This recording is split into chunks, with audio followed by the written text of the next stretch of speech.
किस्म का आइटम मौजूद है। आइटम में एजेंट का नाम भी आ रहा है और टूल कॉल जो हुआ है उसका नाम आ रहा है।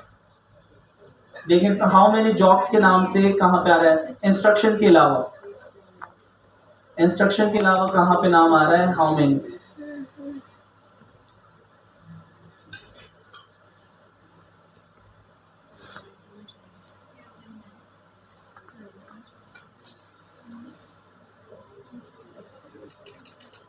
टूल का नाम ये देखो, टूल्स आए, ये टूल की लिस्ट आ रही है ना, तो टूल की लिस्ट आ रही है डॉट टूल्स और उसके अंदर लूप से निकाल सकते हैं आप। देखिए टूल्स हमारे पास यानी अब प्रॉपर्टी क्या बनी, डॉट टूल्स और उसके अंदर लिस्ट मौजूद है। तो टूल का नाम भी है, उसमें पैरामीटर भी होंगे। देखिए ये उसका स्कीमा, स्कीमा के अंदर मौजूद होगा। लास्ट वाले के अंदर देखिए सारी चीजें मौजूद है। स्कीमा में कुछ भी यानी आपके पास कोई पैरामीटर जाए नहीं ना। टाइटल जो अगर हमने बनाया वो होता है टाइप ऑब्जेक्ट है, तो इसके अंदर पैरामीटर अगर होते तो वो सारी चीजें यहाँ पे आ जाती। हाँ अगर बना दें तो वो दे देंगे। अच्छा तो कहने का मकसद ये है क्या दोस्तों कि आप इसको इस्तेमाल कर सकते हैं लास्ट वाले को। अब मुझे एजेंट का नाम और सारी चीजें लास्ट वाले से आप निकाल सकते हैं। इवेंट से क्या क्या इंफॉर्मेशन निकालनी है तो उसमें से वो देख लें। इवेंट डॉट क्या था आपके पास, आइटम या फिर डॉट टूल्स, और टूल्स के अंदर आ रहे हैं। देखिए तो हमारे पास क्या प्रॉपर्टी बन रही है, हमारे पास प्रॉपर्टी बन रही है इवेंट डॉट आइटम या उसमें टूल्स है, तो आप इवेंट डॉट टूल्स करिएगा लाइन नंबर 44 में। आप चलाएं, आ रहे दोस्तों, इवेंट डॉट टूल्स आ गए मेरे पास। उसके अंदर क्या है, डेटा डॉट टूल्स होगा क्या था, ऊपर आए दोबारा देखिए इवेंट जो था आइटम लगेगा डॉट आइटम। आप देखें आइटम आइटम, ठीक है आप चेक करें।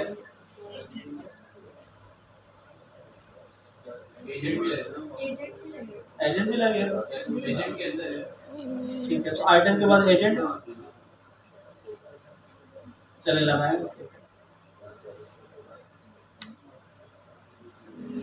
अब देखें ये आ गया ना, लिस्ट आ गई। अब सारी चीजें निकाल सकते हैं।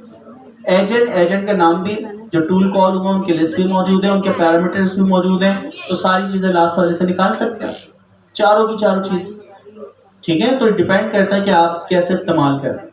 तो रिक्वायरमेंट को समझते हुए आपको डेटा लाजमी निकालना आना चाहिए। इसी को आप अपने डेटाबेसेस में सेव करवा रहे होंगे, इसी को आप like as a output return कर रहे होंगे ताकि स्ट्रक्चर आउटपुट आए, और उस स्ट्रक्चर आउटपुट के अगेंस्ट कोई GUI है, आप वहां पे ये डेटा डिस्प्ले करवाना चाह रहे हैं, जो भी एक्शन लेना चाह रहे हैं वो सब कर सकते हैं। तो यार ये स्ट्रीमिंग बहुत ही ज्यादा इंपॉर्टेंट है, मैं बार बार रिपीट कर, बहुत ज्यादा इंपॉर्टेंट है। आप इसकी इवेंट यानी जो स्ट्रीमिंग है इसके जरिए अपने नए इवेंट्स बना सकते हैं, अपने नए टूल्स बना सकते हैं, नए फीचर्स इसमें ऐड कर सकते हैं। तो एजेंट जब आपका चल रहा होता है उस दौरान क्या काम करना है वो आप डिसाइड कर सकते हैं, ठीक है। तो ये बहुत ज़्यादा इंपॉर्टेंट टॉपिक है स्ट्रीमिंग का। एजेंट स्ट्रीमिंग और LLM स्ट्रीमिंग दोनों इसमें कवर हुए। आखिरी टॉपिक की तरफ चलते हैं, 7 मिनट है तो 60 मिनट को यूटिलाइज करते हैं। हमारे पास होता है कॉन्टेक्स्ट। कॉन्टेक्स्ट आपने देखा कि वो एडिशनल इंफॉर्मेशन जो कि LLM के पास नहीं होती। अब मैं पूछूं हु इज ज़ियाउल्लाह खान, तो जब आपने चीज़ देखी हु इज ज़ियाउल्लाह खान, हम चैट GPT से पूछते हैं, वो पता नहीं कितनी सारी डिटेल पता नहीं किस चीज़ से वैल्यूबल उठा के लिया। क्यों? क्योंकि उसको हमने कॉन्टेक्स्ट नहीं दिया। एज अ कॉन्टेक्स्ट हम सर्च दिया कि प्रोफाइल डाउनलोड करके जब चैट GPT को देते हैं तो उस वक्त हम क्या दे रहे होते हैं उसको कॉन्टेक्स्ट। अब मैं पूछता हूँ कि हु इज ज़ियाउल्लाह खान, तो वो उनकी सारी प्रोफाइल की जो डिटेल है क्योंकि कॉन्टेक्स्ट उसके पास मौजूद है, तो उस कॉन्टेक्स्ट यानी उस PDF में से वो चीजें पढ़ के मुझे जवाब देता है। तो कॉन्टेक्स्ट देने के मुख्तलिफ तरीके। तरीका नंबर 1, आप यूजर मैसेज के अंदर ऐसा इनपुट दे सकते हो। कॉन्टेक्स्ट चाहे वो PDF से डेटा रीड करके दे रहे हो, जैसे भी दे रहे हो, तो कॉन्टेक्स्ट का मतलब है कोई भी एडिशनल इंफॉर्मेशन, टेक्स्ट, इमेज या ऑडियो जिसके ऊपर काम करना है वो कहलाता है कॉन्टेक्स्ट। और LLM के पास 4 चीजें जाती है ना, पहली चीज क्या है? सिस्टम। तो आप सिस्टम प्रॉम्प्ट में भी कॉन्टेक्स्ट दे सकते हो। जो पर्सोना आप दे रहे हो, तो पर्सोना में आपने कह दिया यू आर हेल्पफुल असिस्टेंट, और आप मदद करोगे कासिम की, और कासिम की जो प्रोफाइल है उसका नाम ये है, उसकी एज ये है, उसकी लाइक जो भी डिटेल है, उसका प्रोफेशन ये। तो ये जो डिटेल है कि असिस्टेंट अब हेल्प करेगा कासिम की, और कासिम का जो पर्सोना है वो एडिशनल कॉन्टेक्स्ट के तौर पे हम सिस्टम पे दे दें, ताकि सिस्टम को याद रहे कि मुझे कासिम से बात कैसे करनी है। तो आप सिस्टम प्रॉम्प्ट में कॉन्टेक्स्ट दे सकते हो। आपका जो टूल स्कीमा होता है, या टूल जब आप कॉल करते हो उसके अंदर जो पैरामीटर पास करते हो, तो मैं अगर कहता हूँ यार कासिम को लॉगिन करवा दो, साइन अप करवा दो, उसकी पेमेंट डन कर दो, तो आपके कासिम की स्कीमा की कोई ना कोई डिटेल जो होगी वो मौजूद होगी, जो हम सिस्टम प्रॉम्प्ट में पास कर सकते हैं। आपका दूसरा जो इंपॉर्टेंट चीज था वो क्या था? इनपुट मैसेज में पास कर सकते हैं। तीसरा आपके पास होता टूल कॉल, तो टूल कॉल करवा के कॉन्टेक्स्ट निकाल के एज अ टूल कॉल भी हम पास कर सकते हैं, और आखिरी वेब सर्च से भी हम वेब सर्च करके करवा सकते हैं। तो 3 तरीके हमारे पास कॉन्टेक्स्ट पास करने के। इंस्ट्रक्शन, दूसरा यूजर, सिस्टम के बाद आपके पास क्या था? यूजर, और आखिरी आपके पास क्या है? Message, tool message. तो 3 तरीके से कॉन्टेक्स्ट पास किए जा सकते हैं। अच्छा, कॉन्टेक्स्ट जो होता है, अगर मैं डायरेक्ट एलएलएम को दूं ओपन एआई, अब जरा सोचिए कि बहुत ज्यादा सेंसिटिव डेटा, कासिम की क्रेडिट कार्ड की डिटेल, उसका जो भी आपका सीवी नंबर होता है, और जो भी उसकी एक्सपायरी डेट है, ये इंफॉर्मेशन अगर मैं एलएलएम को दे दूं, क्या ये चीज सही है? नहीं। ठीक है, तो हम उसको टूल से गुजार के पेमेंट हो गई नहीं हो गई उससे दे सकते हैं। जैसे कि यूबीएल की एप्लीकेशन बनी हुई है, तो वहां पे ये चीजें पास हो, और उसका जो आंसर के पेमेंट डन हो गई, एलएलएम के पास ये इंफॉर्मेशन जाए कि पेमेंट डन हो गई, बस। तो दोस्तों, हमारे पास जो कॉन्टेक्स्ट है, इन्होंने 2 कैटेगरी बनाई है। Category number 1, local context. Local context याद रहे, ये सिर्फ और सिर्फ जिस सर्वर के ऊपर आपका एजेंट चलता है, ये वहां पे पाइथन का कोई भी ऑब्जेक्ट होता है, लेकिन इन्होंने कहा कोई भी ऑब्जेक्ट हो सकता है, लेकिन इन्होंने स्पेसिफिक कर दिया या तो पाइडेंटिक से बनाओ या डेटा क्लास से बनाओ। रिकमेंड किया है डेटा क्लास, जो हम लोगों ने सीखी है, अभी देख भी लेंगे। तो डेटा क्लास से हम ये ऑब्जेक्ट बनाते हैं। दूसरी चीज, जब भी इसको किसी भी टूल कॉल में इस्तेमाल करना हो, सिस्टम इंस्ट्रक्शन में इस्तेमाल करना हो, कहीं भी इस्तेमाल करना हो, तो उस ऑब्जेक्ट की एक पर्टिकुलर कॉन्टेक्स्ट रन टाइप है, कॉन्टेक्स्ट रन टैक्स कुछ इस तरह करके टाइप है, उस क्लास का ऑब्जेक्ट बनाना पड़ता है। शर्त है, ठीक है, उस क्लास का हमें क्या बनाना पड़ता है? उसका ऑब्जेक्ट कह रहे हैं, या उस क्लास के अंदर जनरेट क्लास में पास करना पड़ता है। तो डेटा क्लास और जनरेट क्लास का जो कॉन्सेप्ट था वो आज इस्तेमाल होने वाला है। अच्छा, मैं इसको बहुत आसान कर देता हूँ। लोकल कॉन्टेक्स्ट की जो भी इंफॉर्मेशन है वो सिर्फ और सिर्फ आपके लोकल सर्वर पे अवेलेबल होती है, एलएलएम के पास नहीं जाती। एलएलएम के पास कोई फंक्शन कॉल होके ट्रांसफॉर्म होके ही जा सकती है। डायरेक्टली वो डेटा, वो इंफॉर्मेशन, वो कॉन्टेक्स्ट एलएलएम के पास नहीं जाती। इसे हम क्या कहते हैं? Local context. ठीक है, इसकी बहुत जरूरत हमें पड़ेगी। आप जरा सोचें, यूबीएल की एप्लीकेशन के ऊपर आप लॉगिन होते हैं, आपका यूजर नेम, आपका पासवर्ड, आपका ईमेल एड्रेस, आपका डेट ऑफ बर्थ, आपकी एक्सपायरी डेट जो भी आपके सीएनआईसी की है और आपके क्रेडिट या डेबिट कार्ड की है, वो सारी इंफॉर्मेशन है, सेंसिटिव इंफॉर्मेशन है। तो हम इसको एज अ लोकल कॉन्टेक्स्ट देंगे, और अगर एलएलएम के पास ये इंफॉर्मेशन डायरेक्ट नहीं जाएगी, ये किसी न किसी फंक्शन से गुजर के ट्रांसफॉर्म होके जाएगी। ठीक है, तो ऐसी इंफॉर्मेशन को हम कहते हैं लोकल कॉन्टेक्स्ट। और ऐसी इंफॉर्मेशन जो डायरेक्टली एलएलएम को देनी है, तो हम सिस्टम प्रॉम्प्ट में भी डायरेक्ट दे सकते हैं, इनपुट में भी दे सकते हैं, और टूल मैसेज के थ्रू भी दे सकते हैं। तो ये हमारे पास तरीके हैं। अच्छा, अब इसका कोड जो है इंतहाई आसान, इसका कोड इंतहाई आसान है। तो वो जो हमारे पास काम हुआ है रेपो के अंदर हुआ हुआ है, तो कॉन्टेक्स्ट के अंदर जाते हैं और इसका कोड बस सिंपल सा देखते हैं। ठीक है, इम्प्लीमेंटेशन ऊपर आए, जिमनाई का लिंक होगा ना, कॉलेब का लिंक किया।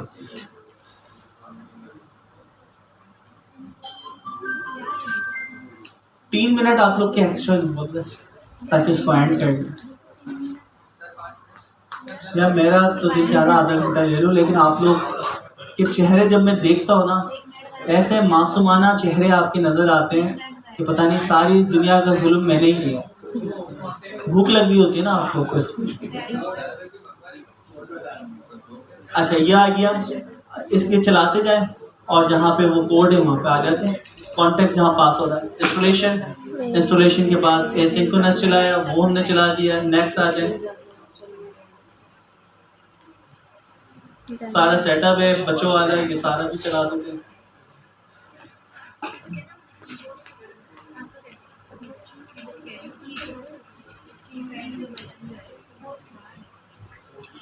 और ये कॉन्टेक्ट बहुत काम में आएगा, क्योंकि जितनी भी एडिशनल इंफॉर्मेशन होती है एलएलएम को हम डायरेक्टली पास नहीं करते। हमारी इंफॉर्मेशन हमारे प्लेटफॉर्म पे रहती है, जब जिसकी ज़रूरत होती है उसका फंक्शन कॉल होकर वो इंफॉर्मेशन निकाल के उसको दे दी जाती है। जो आप कहते हैं डायनेमिक इंस्ट्रक्शन पास हो, कासिम लॉगिन हुआ तो इंस्ट्रक्शन में कासिम की डिटेल गई, अमीन लॉगिन होते हैं तो अमीन की डिटेल। तो अब एजेंट जो है आपका पर्सनलाइज जो हो रहा है वो इसी फंक्शन की बदौलत हो रहा है। आप जो पर्सनलाइज एजुकेशन सिस्टम बनाना चाह रहे हो, पर्सनलाइज ई कॉमर्स वेबसाइट बनाना चाह रहे हो, पर्सनलाइज जो भी कुछ बनाना चाह रहे हो, क्योंकि हर बंदा जब लॉगिन होगा उसकी पर्टिकुलर कुछ डिटेल्स हैं, उससे रेलेवेंट फिर एलएलएम उस तरीके से आपसे बात करे, तो उसकी प्रोफाइल के मुताबिक उससे बात की जाए, तो वो चीज़ सिर्फ और सिर्फ पॉसिबल है इसी कॉन्टेक्स्ट की बदौलत। तो कॉन्टेक्स्ट बहुत ज़्यादा इम्पोर्टेंट है। नहीं चल रहा?